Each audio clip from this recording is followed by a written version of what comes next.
stresser si jamais on ne se repose pas. Et puis en revenant chez vous, tout ce qui permet de faire une coupure va participer à la baisse du stress. C'est-à-dire que souvent, on vit la journée en tension, on bosse, on se stresse, on prend le métro, on revient à la maison, tout de suite, on enquille avec d'autres activités à faire, et puis on ne prend jamais le temps de se poser, de se déstresser. Et parfois, c'est aussi simple que de prendre un apéritif sans alcool avec sa compagne. Sans alcool, c'est quand même mieux, l'alcool n'est pas vraiment une solution pour le stress. Ou bien de prendre une douche, ou bien de changer de vêtements, mais simplement de mettre une césure, et bien sûr, plus vous allez accueillir la relaxation dans votre journée, mieux ce sera. Dans quelques instants, on va avoir une technique de relaxation par la respiration. Et ce que vous verrez, c'est que cette technique, on peut le faire matin, midi et soir sans aucune difficulté. Mais n'oubliez pas, ce n'est pas juste pour aller bien dans l'instant, c'est pour apprendre à être calme.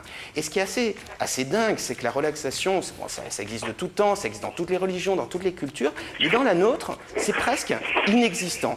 Dans l'islam, on fait 5 prières par jour, ça coupe la journée, ça permet de se détendre. Dans le bouddhisme, il y a la méditation, les temps de prière aussi qui permettent de se détendre. Eh bien, dans notre culture, on est de plus en plus mis sous pression. Il y a les mails, il y a toutes les activités à faire, on fait 100 choses à l'heure et on n'a aucun moment pour se détendre et être bien. Et c'est pour ça que moi, je milite à fond pour une généralisation de la relaxation. C'est tellement vital d'apprendre à être bien. J'ai répondu à votre question, ça va ? Ok, avec une réponse aussi longue, j'ai tout compris. Hein.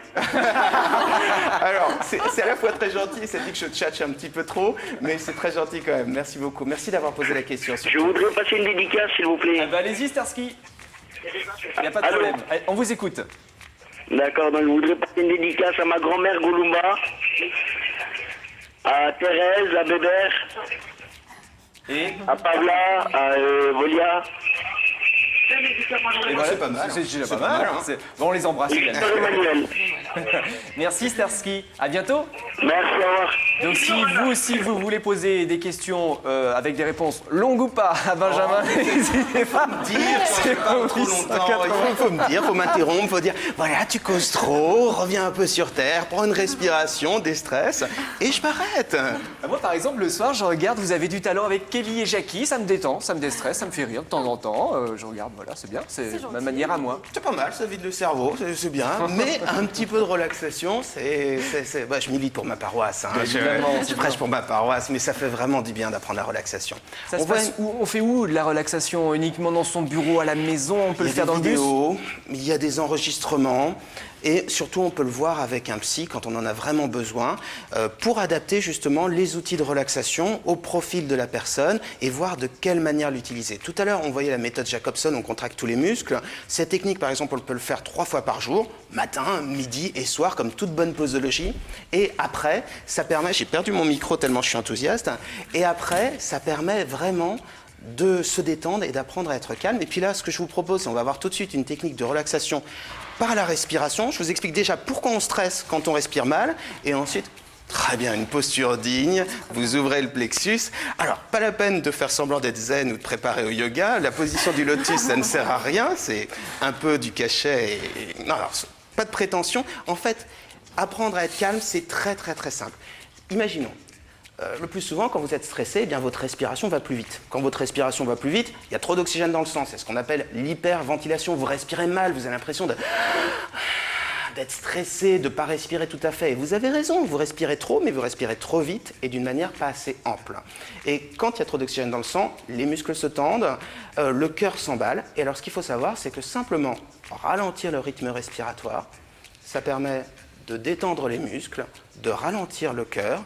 Et c'est une technique excessivement simple. Il y a une deuxième chose à savoir, et après on passe directement à la pratique, au TP, c'est que quand on expire, le cœur ralentit, toujours, hein, donc vous voyez à peu près le rythme respiratoire, le cœur ça va beaucoup plus vite, mais quand on expire, le cœur ralentit, tandis que quand on inspire, le cœur accélère. Donc la technique la plus simple, le b.a.-ba des techniques de respiration, c'est ce qu'on appelle la respiration alternée, où on respire plus lentement, et on expire encore plus lentement. Avouez qu'il y a quand même plus compliqué comme technique. Et ce que vous allez voir, c'est que c'est très efficace. Alors, par exemple, vous pouvez le faire là maintenant devant votre poste, et puis là, je vous invite à le faire également. Inspirez par le nez, tout simplement, et ensuite vous laissez l'air sortir par la bouche, mais en faisant le moins de bruit possible. Comme ça, on est bien sûr que votre expiration est lente, que votre expiration est calme, et vous recommencez. Simplement, faisant le moins de bruit possible, mais en respirant pleinement et... Ah alors, qu'est-ce qui se passe? Quelle est cette perturbation? J'ai la tête de Lilier. Je pense que c'est ma tête qui fait rire en régie et j'entends des rires là-bas. Ah, il y a un retour. Alors, non, allez, au boulot, on recommence. Allez, tous au boulot. On s'y remet. Allez. Kelly, arrête. On se stresse à se détendre, on se remet et on respire tranquillement. Allez-y, tenez, continuez sur le même rythme, fermez les yeux et puis simplement vous écoutez les bruits autour de vous, ma voix, votre propre respiration, les bruits en régie derrière. Et là, ce que vous voyez, c'est qu'au fur et à mesure, vous vous détendez, tout simplement. Vous pouvez ouvrir les yeux, c'est pas la peine de faire ça pendant des heures, mais ça vous montre à quel point, très facilement, on se pose, on se recentre et on est calme. Et cette technique, elle est tellement simple qu'on peut le faire, par exemple, systématiquement dans la rue. On apprend à marcher plus lentement. C'est vrai, quand on est à Paris, quand on est en Île-de-France, dans une grande ville d'une manière générale, on a tendance à toujours se presser. On ne sait pas vraiment pourquoi. On se presse dans le métro, on se presse pour pas arriver en retard. On est tout le temps pressé. Alors, on ralentit le rythme. On respire en ouvrant bien le plexus, comme vous le disiez tout à l'heure. Et on arrive en retard. Oui, mais calme. Mais pas stressé. Mais pas stressé. Et pas stressé. Et plus vous êtes calme, plus vous serez efficace ensuite dans votre travail. Le calme ajoute à la productivité et à l'efficacité. Donc c'est une technique qu'on peut faire presque matin, midi et soir. Le fait est que si vous conjuguez par exemple ces deux techniques, vous le faites pendant 1 mois, 2 mois s'il le faut, mais à la fin vous aurez considérablement baissé le stress. Le stress, c'est pas une donnée, on apprend à s'en débarrasser et ça passe par la relaxation. Eh ben, cette fois-ci, ça tombe bien, nous sommes totalement zen pour accueillir Ricardo qui nous appelle. Bonjour Ricardo. Ça va? Oui, bonjour. Il a l'air zen aussi Ricardo. Comment allez-vous? Bien, vous. Très bien, je vous laisse poser votre question à Benjamin. C'était pour voir, ça sert à quoi? La relaxation, alors, ah oui, mais on me disait tout à l'heure que je devais faire une réponse très courte, donc je préviens déjà tout le monde à l'avance et je pose mes excuses aussi, ça va être long comme réponse. La relaxation, ça sert à tout. Alors, remarquez, je pourrais m'arrêter là, ce serait aussi une bonne réponse, mais ça sert vraiment à tout. Parce que ma mère, Teresa, vous la connaissez pas, donc vous allez la connaître bientôt. Il veut Victor Emmanuel Condelis. Et à cause de vous, il ne peut pas avoir Victor Emmanuel Condelis. J'ai pas tout compris, je suis désolé. Qu'est-ce que je vous ai encore je peux vous chanter une petite musique? Non, relaxation. Non, c'est pas de la relaxation. Ah non, c'est pas de la relaxation. Bon, je suis désolé, je vais répondre à votre première question et vous brimer un petit peu pour la musique. La relaxation, ça sert pour tous les troubles anxieux, c'est-à-dire pour toutes les personnes qui se sentent stressés. Et on a à peu près 50% des Français, un Français sur 2, qui se dit stressé. Donc c'est un problème qui nous concerne absolument tous. Donc ça peut servir à tout le monde. Ensuite, il faut bien comprendre que la plupart des difficultés en psychologie, ça se résume à du stress. Imaginons le manque de confiance en soi. Vous savez, les personnes qui sont timides, qui se dévalorisent, qui se sentent mal à l'aise quand elles parlent à quelqu'un, quand elles prennent la parole en public, c'est quoi? C'est du stress. On pense trop, on se sent mal, ça tourne en boucle et on s'auto-observe. Et cette auto-observation, eh bien, une fois qu'on baisse le stress, elle diminue de plus en plus et ça apprend à être calme dans les relations sociales, ça apprend à avoir confiance en soi. C'est utile aussi pour les phobies. Les phobies, c'est quoi? C'est une chose en particulier, les araignées, ça peut être les endroits exigus, ça peut être le vertige. C'est une chose en particulier qui vous stresse. Quand vous apprenez à être calme, l'intensité des phobies diminue. Il y a 15% de gens qui ont des crises d'angoisse, 20% pour des phobies. Et ces 15% de gens, ce qu'il faut leur dire, c'est que simplement les crises d'angoisse, c'est quoi? C'est un stress poussé au maximum, tellement stressant qu'il devient stressant encore plus, et plus on lutte, plus ça se renforce. Et bien, dès qu'on baisse le stress, les crises d'angoisse diminuent. Donc, allez, en psychologie, quasiment tous les problèmes peuvent en grande partie se résoudre par un travail efficace sur la relaxation. Il y a bien sûr plein d'autres outils, comme on utilise en thérapie brève, pour travailler sur d'autres points difficiles, mais c'est une base déjà excellente pour apprendre à être bien. Parfois, vous savez, quand on va en thérapie, on veut comprendre pourquoi on va mal. À quoi ça sert de comprendre pourquoi on va mal? Moi, je veux savoir comment aller bien. Et comment aller bien, ça passe par le fait d'apprendre à être calme.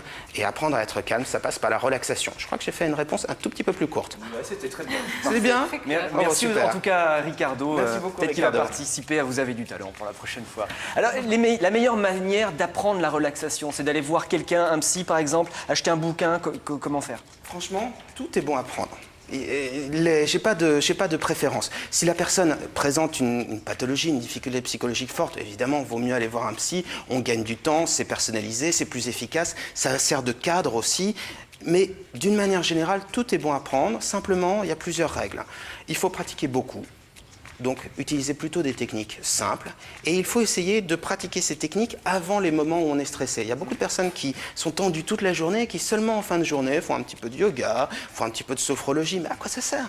On s'est tendu pendant toute la journée, on n'a pas pu en profiter des bienfaits qu'apporte la relaxation. Donc la relaxation, il faut le faire souvent, avant les périodes de stress, bien tenir le cap. Et généralement, si on le fait vraiment avec une bonne intensité, les résultats arrivent très rapidement. Donc c'est quelque chose qui est très flatteur, très valorisant, la relaxation, parce que vous mettez en place, vous avez des effets et il n'y a pas de suspense quant au résultat. Mais tout est bon à prendre.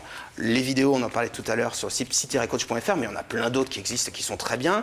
Vous avez les livres également sur la méditation. On fera une émission d'ailleurs uniquement sur le sujet de la méditation, sur les techniques de relaxation diverses. Les enregistrements des MP3, on en trouve absolument partout. Il y a des CD de relaxation, mais la seule clé, c'est d'apprendre à le faire soi-même et de le faire fréquemment et avant les moments de stress. La méthode Jacobson dans le métro, comme ça, ça sera bien. Vous savez, déjà, les gens assez naturellement tirent la gueule dans le métro, donc ensuite qu'elles contractent le reste du corps, ça ne changera pas beaucoup de choses. Plus, un peu moins. En revanche, la respiration qu'on a vue tout à l'heure, ça passe totalement inaperçu. On peut l'utiliser dans n'importe quelle situation. Très bien. Tous vos conseils sur votre site internet, comme d'habitude. psy-coach.fr, avec toutes les autres techniques qui existent, à quoi ça sert, de quelle manière ça marche. On n'a pas trop parlé on va dire du point de vue physiologique, médical, la manière dont la relaxation agit dessus. C'est pas grave, tout est dedans. L'important, c'est que vous avez bien compris que la relaxation, c'est l'art d'être bien et que c'est simplement quelque chose qui s'apprend. C'est une technique, c'est simple et ça concerne absolument tout le monde. Bon, finalement, on est moins stressé maintenant, en fin d'émission. J'espère. Grâce à vous, on ira bien pour le futur. Très bien, très bien. Donc vous avez compris, hein, respiration, tout ça. Avant chaque émission. Avant chaque émission, on va faire ça. Merci infiniment, Benjamin, d'être venu comme très souvent, et c'est toujours un plaisir de vous accueillir. Merci à vous de nous avoir appelés, d'avoir réagi. Merci les filles. Kelly, tu restes avec moi puisque dans quelques instants, ID Club avec notre sondage. Êtes-vous pour les séries le dimanche sur IDF1? Est-ce que Hélène vous convient? Est-ce que vous voulez plus de télé-novela? Vous nous le dites. Il y a d'ailleurs un sujet sur le site internet. Vous pouvez voter un sondage. Donc n'hésitez pas, idf1.fr. On se retrouve dans quelques instants dans ID Club pour en parler. Merci à tous. À tout de suite. Merci. IDF1 midi, IDF1 midi, IDF1 midi.